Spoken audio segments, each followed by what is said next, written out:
2, 1.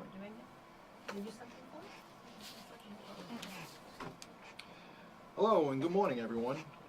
Thank you and welcome to Health Talk here at Nassau University Medical Center. I'm Dr. Victor Politi, President and CEO of New Health. Healthcare in America is changing. New Health is part of that change.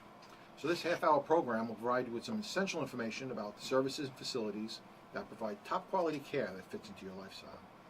So New Health at Nassau University Medical Center, our roots go deep into Long Island history. What began in 1935 as a 200-bed general hospital has now become part of a unique health organization with multiple centers of care and a commitment to deliver excellent, essential care to everyone at every stage of life. We're absolutely dedicated to being the healthcare institution that makes the full spectrum of world-class services available to all of Nassau County residents. Our improvements are making us a leading provider of primary and tertiary care services that rival the best in the country. So I'm Dr. Victor Politi, and this is our health talk that we have on in the morning and Saturdays.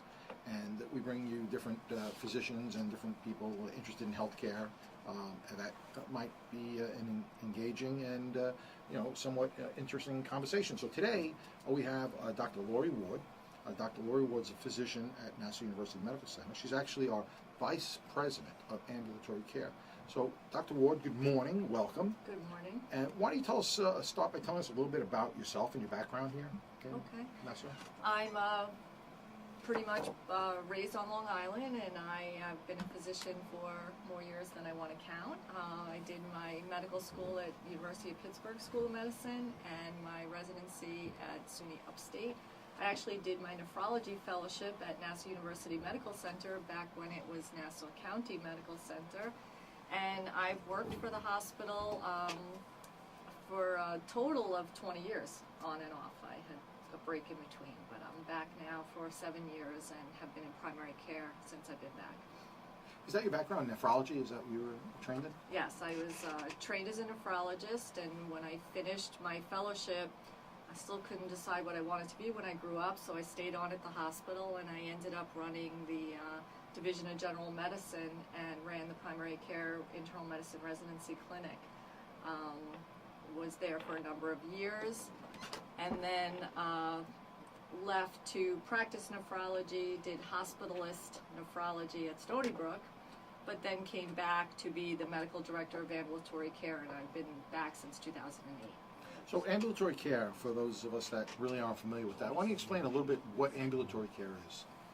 So it's really an exciting time to be involved in ambulatory care.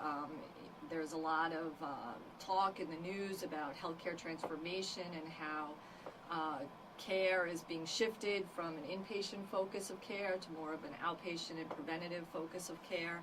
And that's what we do in our network of clinics. We have many primary care and specialty clinics at the hospital, and we're also associated with a network of 5 federally qualified health centers out in the communities. So ambulatory care, preventive care, primary care, are these all interchangeable words?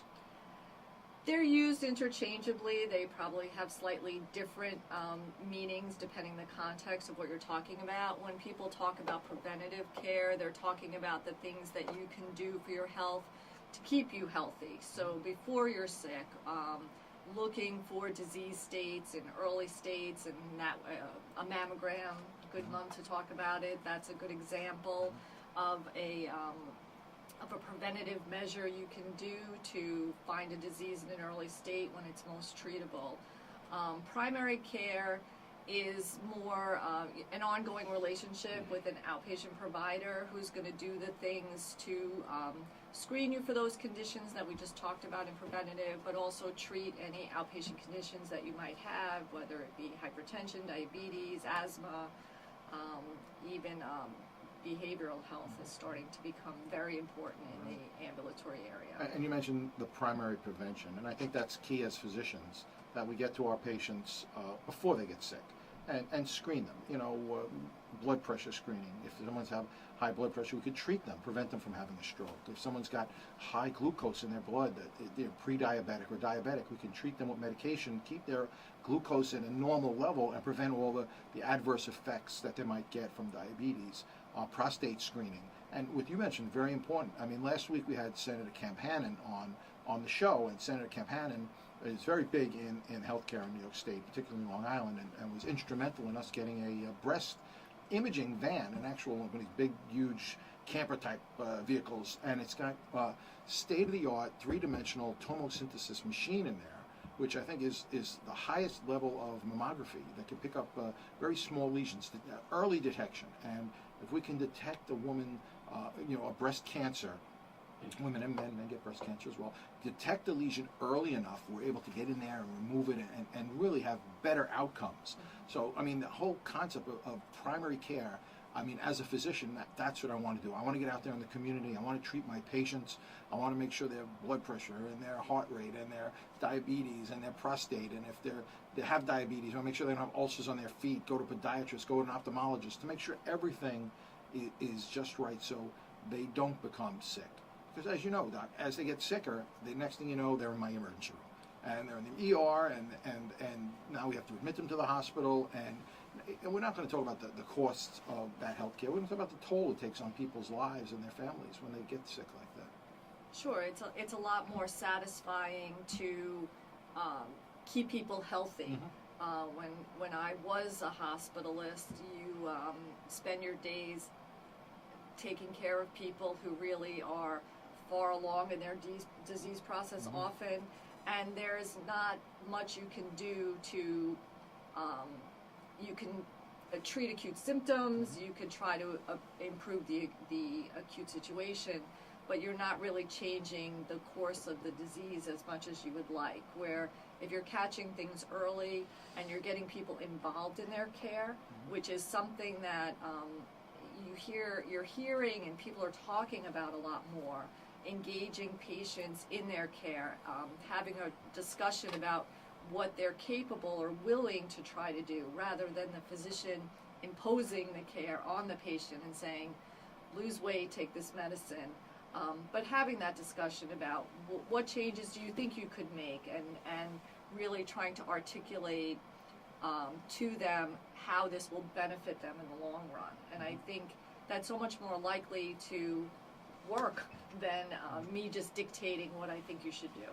But it's, again, important for us as physicians to remind people to stop smoking, to lose weight, and some of the common sense things that we don't really think about as medical, but really are important, such as wearing a seatbelt, child car seats, things like things that you don't really think of as medicine, but really have a big make a big impact. I mean, we're a level 1 trauma center, National University Medical Center. It's a big 19-story building on Hempstead Turnpike. Everybody drives by it. Nobody really knows what goes on in there, but we're a major force in healthcare here in Nassau County.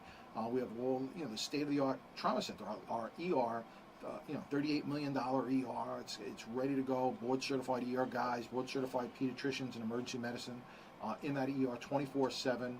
Helicopters are landing constantly with some of the worst, sickest patients that are involved in different types of traumas and accidents and medical conditions.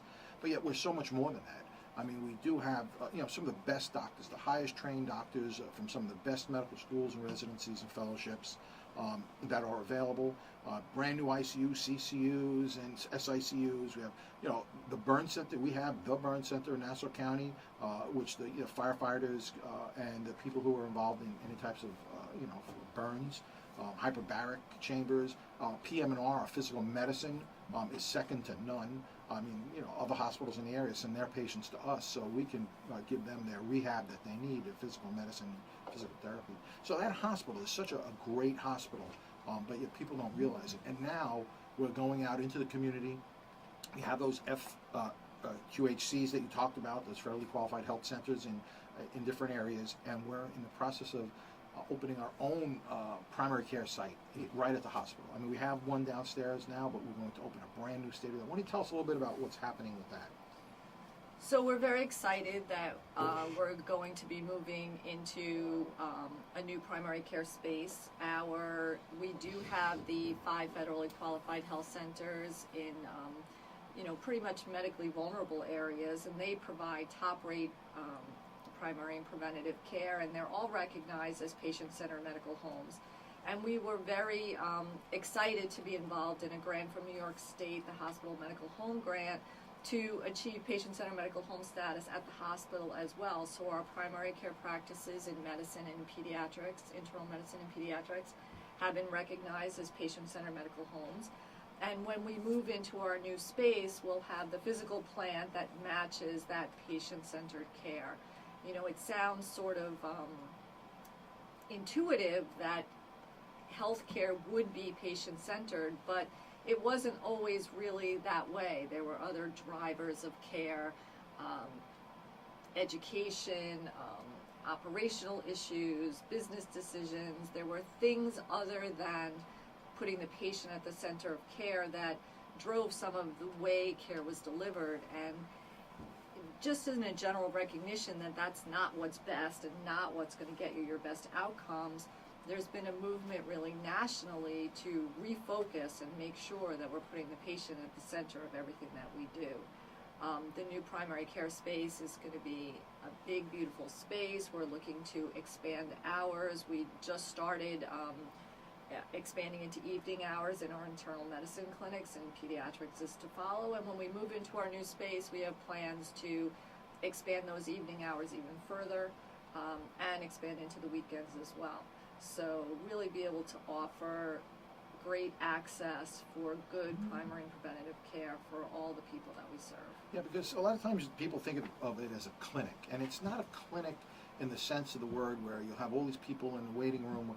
This is private offices. You'll be able to see the same physician, make appointments to see that person, but we'll also have the availability for walk-ins as well. So it's going to be a very boutique concierge type of a feeling when you walk into that primary care center, and you'll be directed over to the pediatric area or the women's health area or the internal medicine, and there'll be a full range of subspecialties, whether it be allergy, immunology, endocrinology for our diabetics, or any other cardiology subspecialties, GI, that we might have available will be there available for patients. Okay? And we're looking not only for the community to come in. You live in East Meadow, you want to see a physician, you come right in, it's around the corner, pull in, park your car right in front, walk in, make an appointment, see your doctor. For many people, it's very attractive to get your outpatient care at a hospital. It may not be the first thing that you think of, but once you get in there, if you need an X-ray, if you need blood tests, if you need an MRI, they're all at the same building. You know, you know where it is, you can find it, you don't have to drive all over town to get all these different services done. And if you need a specialist, so you're going to your internist or you're going to a pediatrician and they want you to see an allergist or they want you to see a cardiologist, that can be done all in the same building. So there's a great convenience there of having everything in one place. And for the people that prefer to get their care in the community, we have sites in the community where they can get their primary care, and all those services are still available to them by referral. So it may be one car ride, but it's one car ride where then you can get everything else that you need, your blood work, your x-rays, everything done in one site. Yeah, and that's something that makes a difference because we're all very busy and everybody's running around, taking the kids to soccer games, or whatever you're doing, and you want everything done, a one-stop shop. So you come there and everything can be taken care of without running all over, especially with the children, taking them from one place to the next. And there's a lot of these urgent care centers open up, and they're great for a small, colds and flus and stuff, but same thing with the emergency department. That ER is backed up by a whole hospital, a whole 19 stories above it, that if they do need an MRI or a CAT scan or a specialist, if you have an orthopedic problem, we have an orthopedic surgeon. If you have a severe laceration or an issue, we have plastic surgery in-house to do these types of things where you may not have that available in the outside facilities. And so, it really is a full-service hospital in every sense of the word. We're looking to constantly improve ourselves to grow, and we're doing that in a lot of the construction that's going on around the hospital. And I think, I'm a single mom. I have 11-year-old twins, and I understand the appeal of a walk-in urgy center. However, the focus, one of the things that we've done as part of our patient-centered medical home initiative is to offer same-day appointments and open access type appointments. And I think the advantage of that over an urgy center or one of these storefront clinics is that the focus of the provider looking at you is going to be different. So they may be looking at your earache or your sore throat or your sprained ankle or whatever it is that brought you in for the acute visit, but in their head they're planning for ongoing continuity care. They're thinking about, did they get their flu shot? Where are they? Where their preventative medicine? It's less about episodic care and more about building a relationship and making sure that all of those other things that are going to be important to keep you healthy in the long run get taken care of. That's what you don't get when you do these drop-in And I quick think visits. healthcare is going in that direction right now. No longer we focused on sick care. We're focused on well care to keep people healthy and take that risk, almost in a capitated sense, where we own that community population. And it's in our best interest to keep that community healthy and keep them out of the hospital, keep them away from being admitted by taking care of all their needs before it gets to the point where they have to be admitted to the hospital. I mean, one of the phrases I hear a lot in the work I do now and in all the reform that's going on is really population management. And it's really a responsibility to care for the population and not wait for them to come to you. And that's a different responsibility, and it's a different way of thinking of medicine. You know, doctors are used to providing excellent care when you show up and they see you. Now we're being charged with going to find you where you are and making sure you get what you need, really trying to make sure people understand what they need and why they need it. Really getting out of the bricks and mortar four walls of the institution and really try to improve the health of the communities that we serve and not just the people that happen to come in for an appointment. Yep, and I think that's a great way to go. So, I mean, that's where healthcare is going today. I think in the future there are programs that are out there to help reduce admissions or inappropriate admissions to the hospital. More doctors are welcoming that type of involvement in the community with their patients. But what would be some of the things to recommend to a patient that they should watch for to stay out of the hospital, to stay well? What if there was one thing that they could do to their body or one thing they could do to prevent illnesses? What would you recommend? You know, I think the culture has really shifted towards a sense that there's a pill for everything and, you know, there's ads on the TV all the time. There's a lot that people can do to control their own health. And probably, you know, the things you hear all the time, but they really can't be overemphasized is don't smoke, because that just wreaks havoc on all the organ systems of your body. And maintain your weight. You know, try to eat well, get some exercise. And I think people get overwhelmed with the concept of exercise. It doesn't mean going to the gym and lifting weights and taking these crazy classes all the time. For some people that works great and they love it.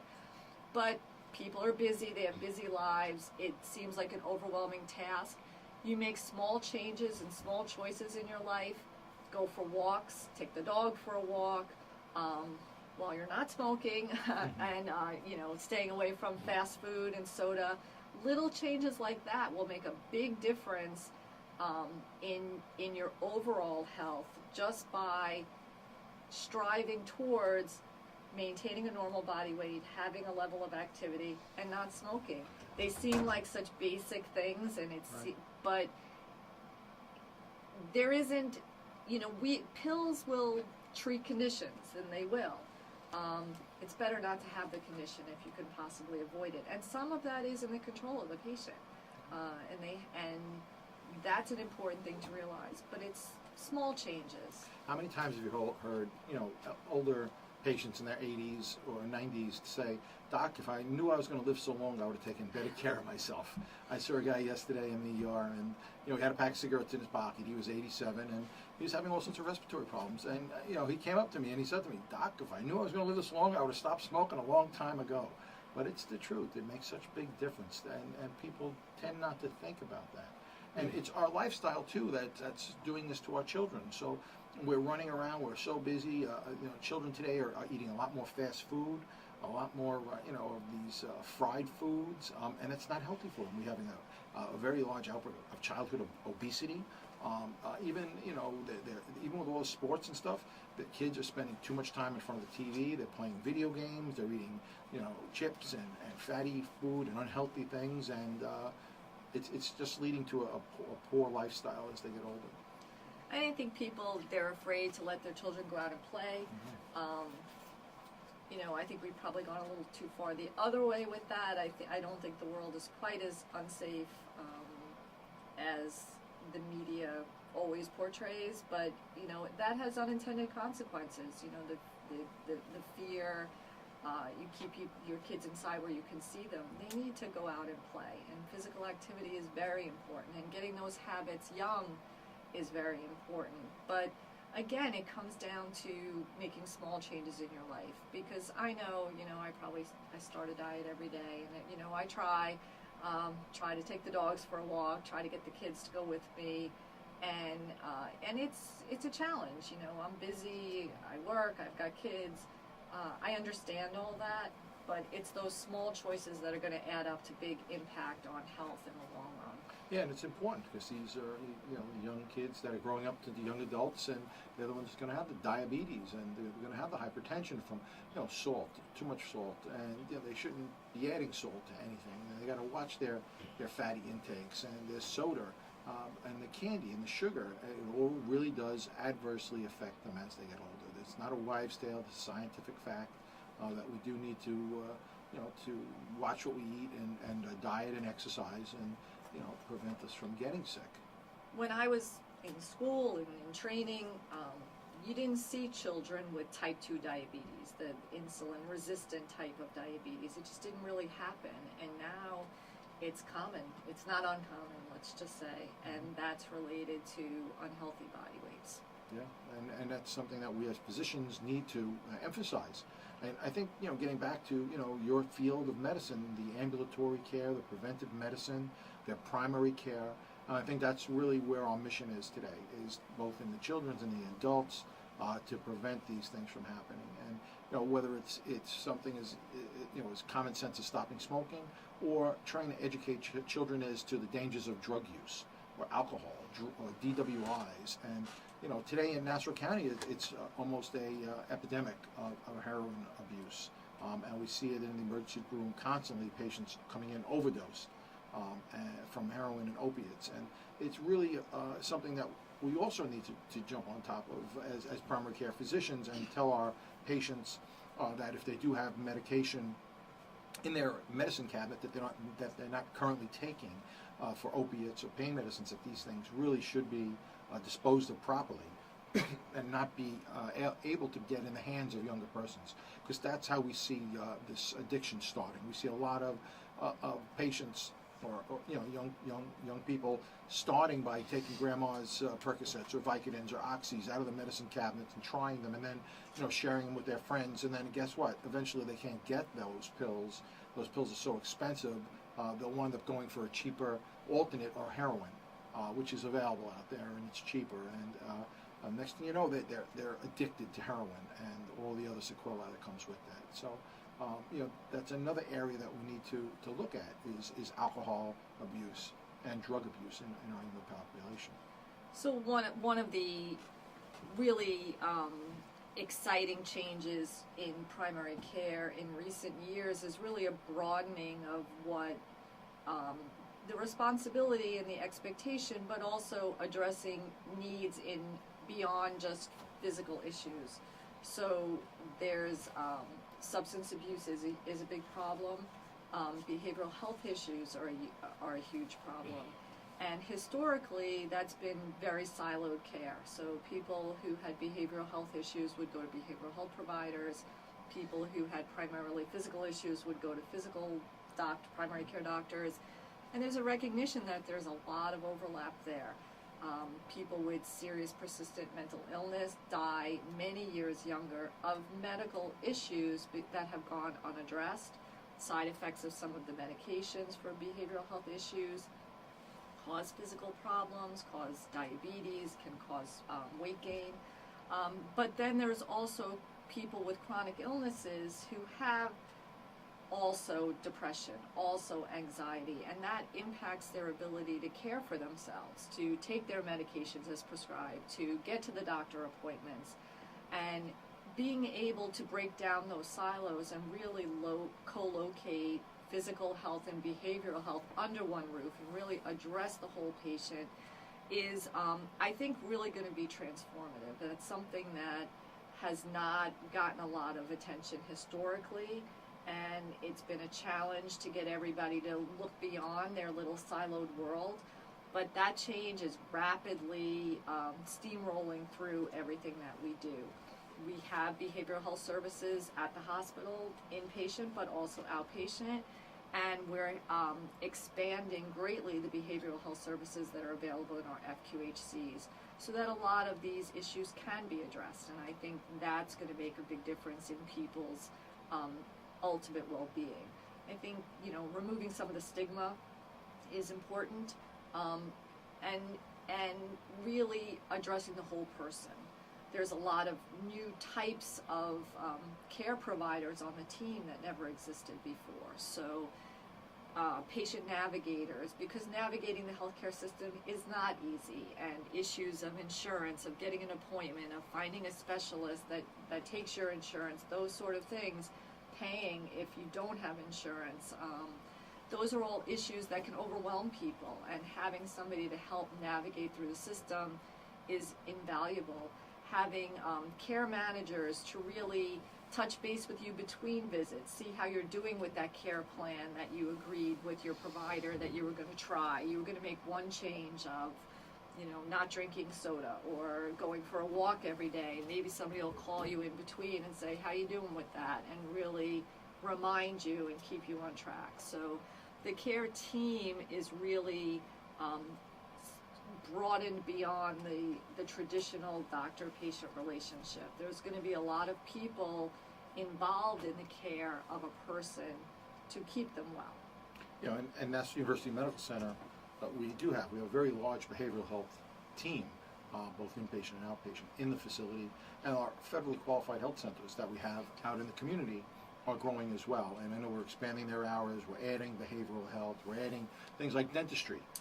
So we'll have these FQHC primary care sites located throughout Long Island that we have dentists available. And a lot of people don't take care of their teeth, and here they have that available for them as well. I think that's our mission. I think that's really what we need to do as a hospital, as physicians, is to get out into the community and to ensure that our patients are educated towards what they need to do to prevent them from winding in the hospital as an inpatient as well. And I think people have new power in that healthcare providers, whether they be hospitals, healthcare systems, primary care providers, have a renewed focus on involving patients, not just in their own care, but in how healthcare is delivered. Looking at the community needs, having stakeholder meetings where they ask people what they need or what's missing or what's difficult or what the challenges are, and then really trying to shape the healthcare system to address those specific needs.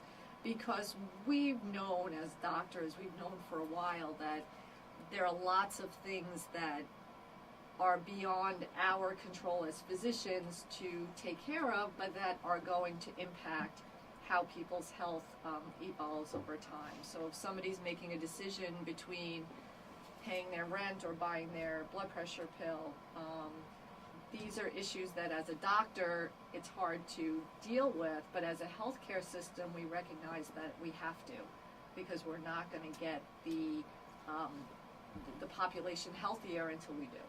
Right, and that's a monumentous task, and that's one that I think physicians and new physicians and people that are going to medical school or want to become doctors or nurses or PAs or nurse practitioners have to understand that that's what we're doing today. That no longer you're just going in there and cutting out the gallbladder or treating the cancer. It's the idea that, hey, if we look at what we're eating, maybe we don't have to remove that gallbladder, or if we're looking what we're eating, maybe we'll prevent some types of cancers, and it's so important. So.